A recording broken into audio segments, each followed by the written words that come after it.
Thank you very much indeed for that, and thank you so much for your hospitality here. It's wonderful to be back at First Circle, really, really lovely. Thank you. Just two very, very quick preliminaries. The first is that I had the really great pleasure of meeting and talking to some school pupils earlier today who asked really excellent questions. They are going to hear again some of the things that I said to them, so I hope they won't mind, but maybe it will imprint as memory. The second thing is, those of you who were at an earlier talk of mine here in Brussels before Brexit actually happened may remember my being very optimistic about the possibility of stopping it. And you may have noticed that we didn't succeed in stopping it, so please do at some point later on ask me about it, because I remain optimistic that the future of the UK or its component parts is in the UK, in the EU. Okay, good. All right, so I'm going to talk to you about some themes that arise out of a book I produced last year called For the Good of the World, in which I addressed the question of whether it's possible to achieve genuine international agreement and cooperation in relation to some very serious challenges facing our world, which can only be addressed by international cooperative action and cannot be dealt with on a nation-by-nation basis.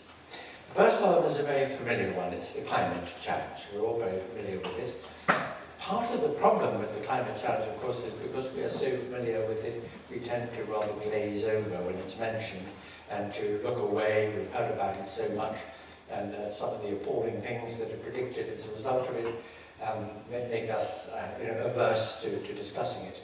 And consequently, although there are people who are extremely agitated about the position that the global climate is in at the moment, and are not just talking or calling, they're screaming out for governments to get together, get themselves onto a war footing, really, to deal with the problem, to switch from the use of fossil fuels, the use of anything that produces greenhouse gases, get to renewable energy sources, come up with the technologies for carbon capture, deal with the problem of climate justice, which is that developing economies behind the curve really need help. They need investment from more advanced economies to be part of this story. So, those who are very concerned about this matter are crying out at the top of their voices for something to be done.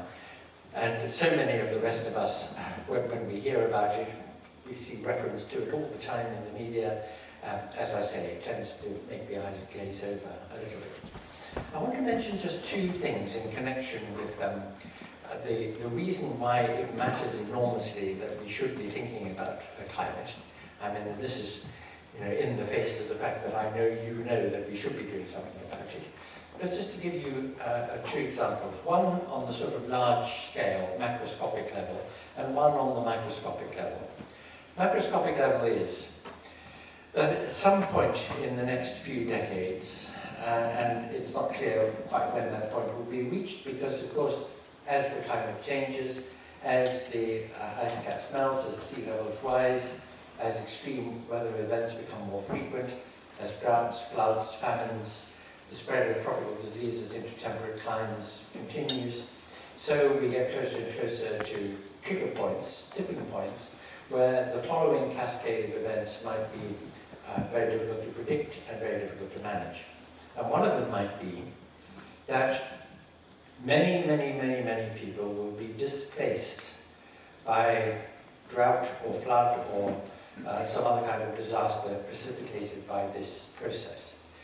I'm not talking about the kinds of millions of refugees that we've seen from the Middle East and from the Ukraine situation, causing, as they do when they go into neighboring countries or nearby countries, considerable stress. They create political problems. There are people in those countries who don't like refugees and immigrants and so on, so it's a problem. So it won't be the millions. It will be, nor even the tens of millions. It will be the hundreds of millions. The United Nations figures say, on a conservative estimate, that the potential displacement of populations as a result of climate change could be in the region of 400 million or 500 million people.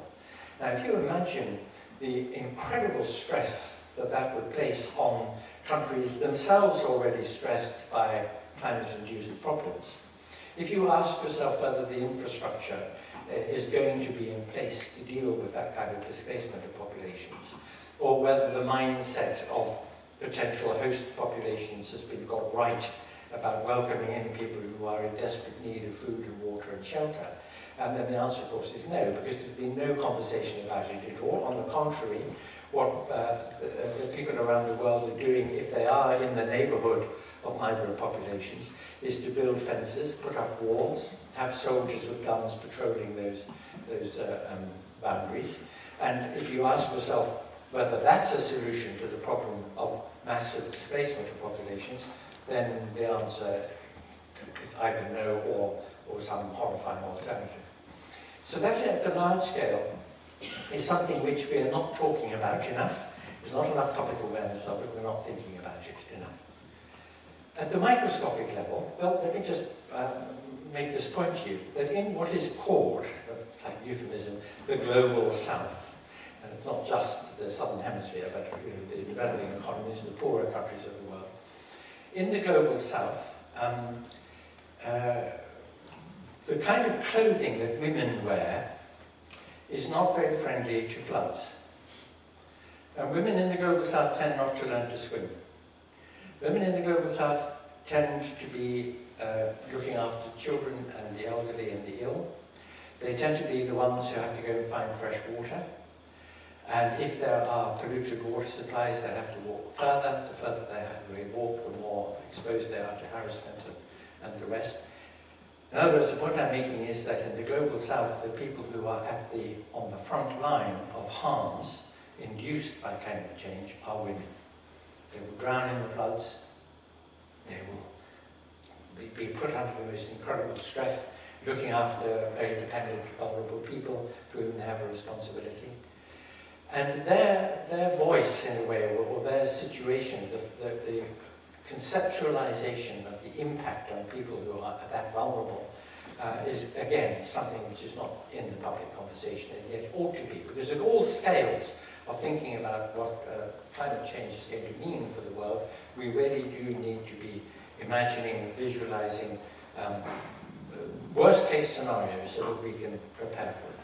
So this is something I discuss in the book as something that even if each one of us individually on the planet, if each individual human being on the planet suddenly became maximally green and recycled and was very careful, didn't go anywhere, and didn't breathe too much, just generally speaking, tried to be as green as possible, even that wouldn't solve the problem. It has to be a massive international effort. The reason why that massive international effort is not happening, why so many countries are dragging their feet, why some countries are resiling on agreements that have been made about what should be done. For example, President Trump saying that he was going to withdraw the United States from the Paris Accords while he was president. You see how vulnerable the process is to domestic politics, to electoral politics, to people who are either deniers or distractors when it comes to the climate situation.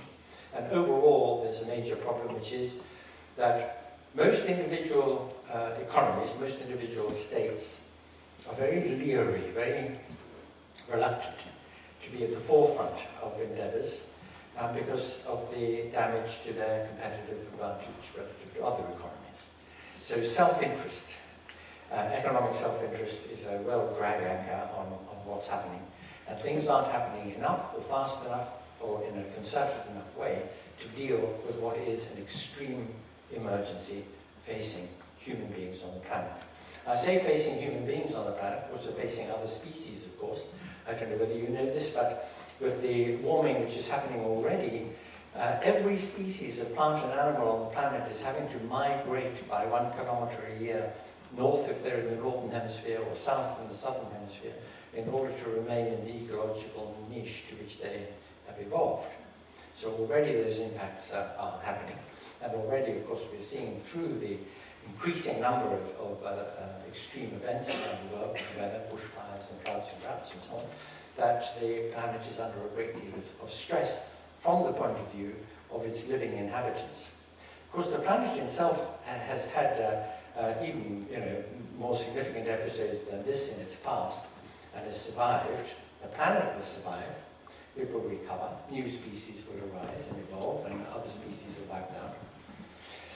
So it's not going to care about us, but if we care about us, and we care about our children and grandchildren, and the gorillas and the tigers, then we need to be doing something very urgently. So that's point number one.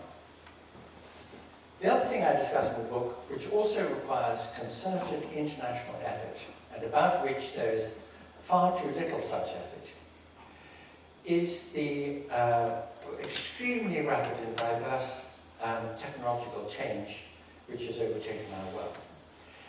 Over the last decades, we've seen an amazing tsunami of technological developments which have gone so far and so fast, beyond our even ability to understand what they involve, let alone our ability to think carefully about how we manage their downsides. They have plenty of upsides. In a way, I can't help thinking that if you had an extremely fine AI robot brain surgeon, that you might prefer to have your brain surgery done by it than by somebody who had quarreled with her husband the night before, or had too much to drink on the way to the hospital or something like that. So you might consider that there are some upsides of these new technologies of ours. But on the other hand, there are some significant downsides. Let me mention just a few. One is, and I leave aside, for example, or just very quickly mention that the rapidity with which new technologies come on stream and begin to change things is beautifully illustrated by the sudden eruption onto the scene of generative AI in the form of ChatGPT. As an educator, I am completely divided over the question of how we're going to manage this. There are all my students turning in essays that have been written by something else while they were at a party. And so you wonder, what is the impact going to be on education? A lot of people I know in the business sector are delighted by it. It's going to write their advertising copy, their marketing copy, their pitches, and so on. Going to do the first draft at least, and then they can work on it, edit it, and so on. So there are upsides and downsides to it, obviously. But it's a very good example of how something can just appear with rapidity out of the great, evolution of technological change, with, at this very moment, unforeseen and unforeseeable consequences. With respect to that, the question, has there been a public conversation about it? Have we decided in advance how we would like to manage it and how we can be ahead of the curve of developments there, make really good use of it rather than to be the captive of it? Well, no, there hasn't been such a conversation. And across a range of other technologies, I'll mention just three. One of them is the use of AI in weapons technologies. So for several decades already, this has been a major advance in arms-producing countries with major militaries. The idea of autonomous weapon systems which are not controlled by or monitored by human eyes, but which are set going, which are programmed to do what weapon systems do, that is to detect and deal with enemy military assets. And then great questions of an ethical nature arise about the conformity of such systems with the humanitarian laws of war, questions about accountability for when they go wrong and blow up a children's hospital or whatever. So there are major questions to be asked about that. The very phrase, autonomous weapons system, should chill the blood. You might think, and there are people who defend them by saying an autonomous weapons system is dispassionate, doesn't have emotions, it's not angry or full of hatred or afraid. It's going to make better judgments in its selection of targets and so forth. And yes, that may very well be the case. But then it will also, of course, be the case that there is something implacable about a system which has been programmed to do something and you can't reason with it. You couldn't stop an autonomous weapon system and say, hang on a second, my friend, what about this? Or couldn't you just, do that? So there is a problem there. I was telling my friends among the school group earlier today something about the fact that these systems are all not merely in development, but actually very, very close to deployment, if not already, in fact, being deployed. So you may be familiar with the drones that were used by the US and Allied forces in Afghanistan and Iraq, overflying the badlands on the Pakistan-Afghanistan borders. And these drones, the unmanned aerial vehicles, heavily armed, extremely refined instrumentation for visualizing what's on the ground and so on. They're called human-in-the-loop systems because they are actually flown by a pilot stationed at an Air Force base in Nevada. And the great advantage for the home team, so to say, is no body bags on the home team side, because it's unmanned. There are systems known as human on-the-loop systems, where a human pair of eyes is monitoring what the system is doing, although the system is automatic. One example is the NATO Sea-Wiz missile defense system on NATO warships. Another example is the Iron Dome system in Israel, which protects against rockets coming in from Gaza. These systems are completely automatic. They monitor the skies, see a missile on its way, blow that missile out of the sky automatically. But it can be overridden by somebody who's monitoring the system, which is very good news for anybody on an EasyJet holiday flight which has gone off course. So you might think, well, thank heavens that there's somebody looking at the screen and making a decision here. The autonomous weapon systems, as the very word autonomous implies, are such that nobody is monitoring them once they've been set going. Nobody is operating them. And these weapon systems are, as I say, either very close to deployment or already there. And they will probably have their first major role in space, in the orbital spaces, low, medium, and high orbital spaces around our planet, which are being very, very heavily militarized as we speak. So you may know that the United States launched its Space Force, as they call it, which is a separate, independent arm of the US military. Its chief is a member of the Joint Chiefs of Staff. It was actually in development for a number of years, but came to full fruition rather predictably under President Trump. And the members of the Space Force are called, and I kid you not, Guardians. The Guardians of the Galaxy. I mean, it's all very Marvel comics. And if you look at the tremendous delight, I invite you, in fact, to go on the US Space Force website, which you can do very easily on Google, and just go through everything that has to say about the ranks of insignia and the uniforms and the names that they've given to the officers and so on. You see somebody's having the most tremendous time making up all these names and designs and very, very space-like logos and so forth. Well, the United States is not alone in this. China, Russia, one or two other places have now developed arms of their militaries relating to space, because the very crowded and congested low and medium orbital space around our planet is full of military satellites, which do command and control functions, surveillance of rival or enemy troop deployments. Already there are anti-satellite weapons in development. You may know that the Chinese experimented with one and created the largest number of dangerous space debris objects as a result of blowing up one of their own satellites as an experiment a number of years ago. But they can use laser and electronic interference to interdict signals from these satellites and so on. So space is being militarized just as it is becoming an arena of commercial exploitation.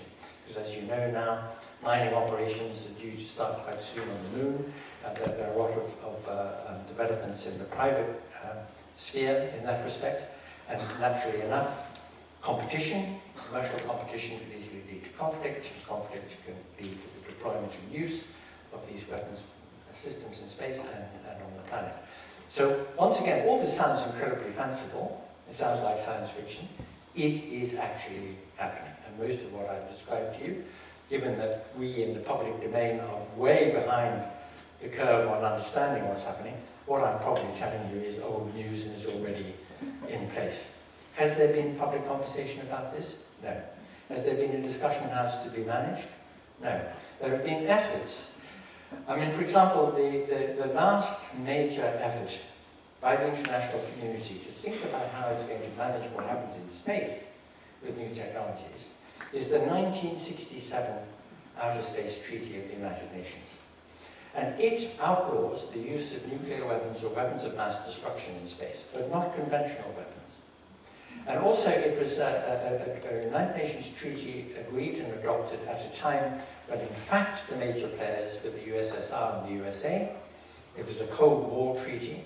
It was intended to try to keep nuclear weapons and nuclear testing out of the sky.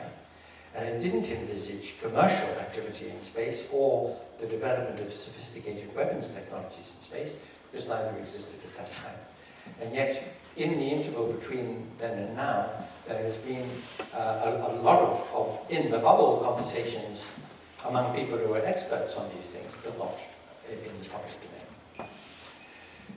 There are other technologies. CRISPR, gene editing technology, is a reality. You can edit the genes of the fetus now to make choices about the development of the fetus. It happened, you may know, of the Chinese scientist who was put into prison for editing the genes of a pair of twin girls to protect them actually from the HIV, from inheriting HIV from their father. But because it was against the law and he was imprisoned, he was released just recently, I remember. But this is now a fact. Gene editing is now a fact. So also is brain chip technology is already being used. So implanting a chip in the brain to control traumatic memory, to control deep depression, to help with Parkinson's disease and epilepsy. I mean, these are very good things.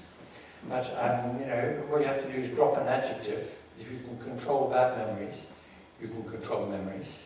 If you can control bad moods, you can control moods. And so you have to ask yourself about you know, what kinds of arrangements, what kinds of regimes are in place for thinking about optimal uses of these new technologies, and whether or not they will be misused in any way. And here is the problem, and it's a problem which is already implicit in what I said about the self-interest of countries not wanting to be in advance of the climate change agenda because of their anxieties about competitive advantage. And it's this. There is a law. It is a very bad law. It's a law, observance of which is what causes most of the trouble in the world. It is such a bad law that I've given it my own name. It's called Grayling's law. And it states the following. Anything that can be done will be done if it brings an advantage to whoever can get it done. Anything that can be done, if you can edit the genes of children, even if you outlaw that, people who are rich enough or bad enough or something will get it done. If it can be done, it will be done, if it brings somebody an advantage. The other aspect of the law is things that can be done will not be done if they bring a cost to people who can get it stopped. So you can do something about climate change, but it won't happen if it brings a cost to your economy switching too fast from fossil fuels to renewable energy. Trump digs coal. You may remember his slogan, election slogan, Trump digs coal. So he wanted to withdraw the US from the Paris Accords because of his coal mining constituents and the donations from the fossil fuel industry that he received. So there's an example. Something can be done, but it won't be done if it brings a cost to whoever can get it stopped. Similarly, anything that can be done will be done, even if you try to outlaw it, if it brings an advantage to somebody who can get it done. That law is the law that explains why it is that so little seems to be possible in the way of combating the climate emergency or dealing with all these technologies. These technologies they're already there. They're already being put to use. They're already being applied. We are way behind the argument on them. And there are new things and other things that will come on stream, things that we can't clearly see at the moment or predict, as a result of the cascade effect that follows some trigger moment. Like, for example, the ChatGPT moment, and all the different consequences, good and bad, of that. The main point that I want to make about it is that we didn't discuss it beforehand and think and manage and prepare. That's the point. Why?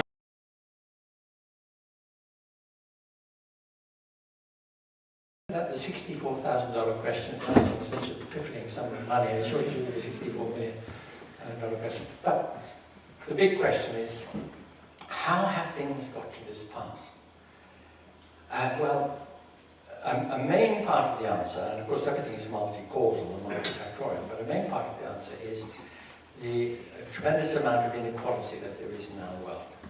We're all very familiar with the fact that, especially over the last quarter of a century or more, inequality on our planet has dramatically increased. The gap between the rich and the poor, and the proportion of people who have sequestered most of the world's wealth, I mean, that gap is now something tremendous.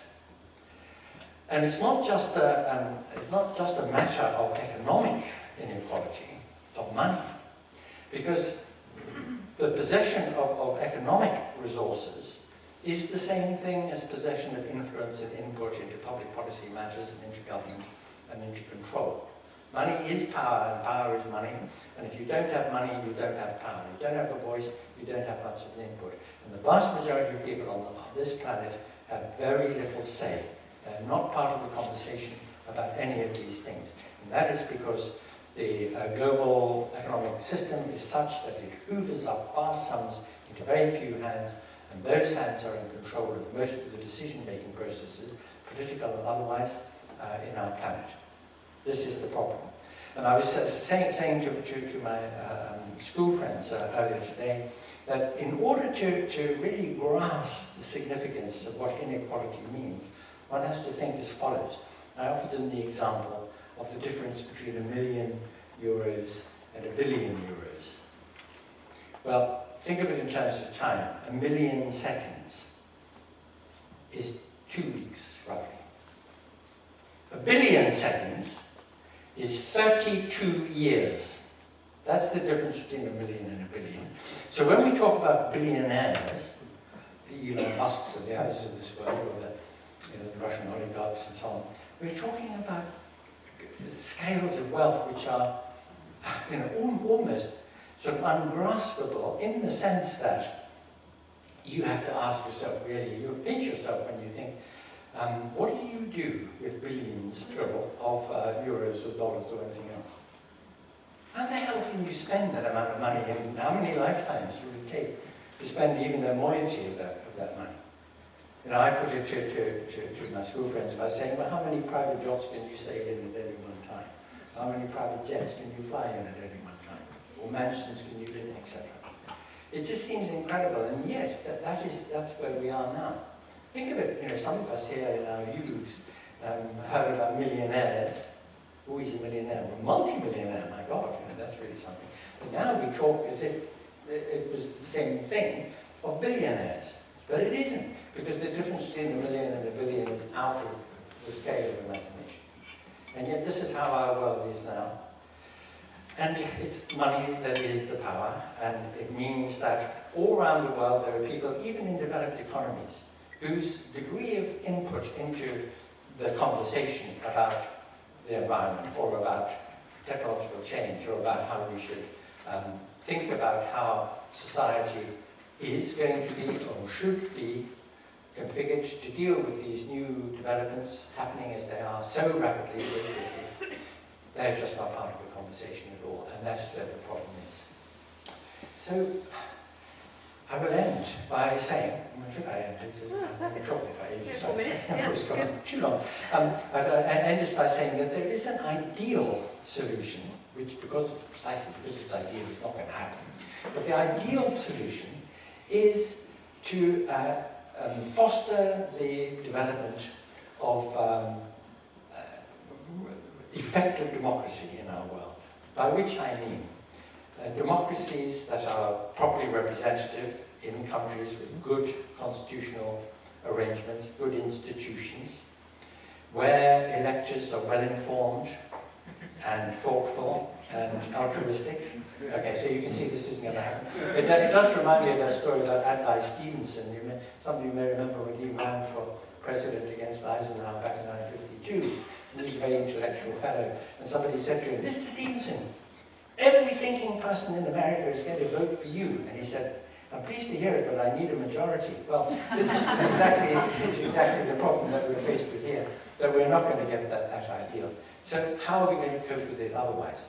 Well, the answer is that we have to, we have to join our voices into those who are screaming about the climate, and we have to start raising our voices over a world increasingly run by technologies we don't understand, and whose applications are creating situations and new possibilities that we have no real handle on. We are, as it were, people being left behind, so to speak. I mean, even educated people in advanced economies who feel that they have a vote, even we're not part of the conversation about those things, and it is time that we started being so.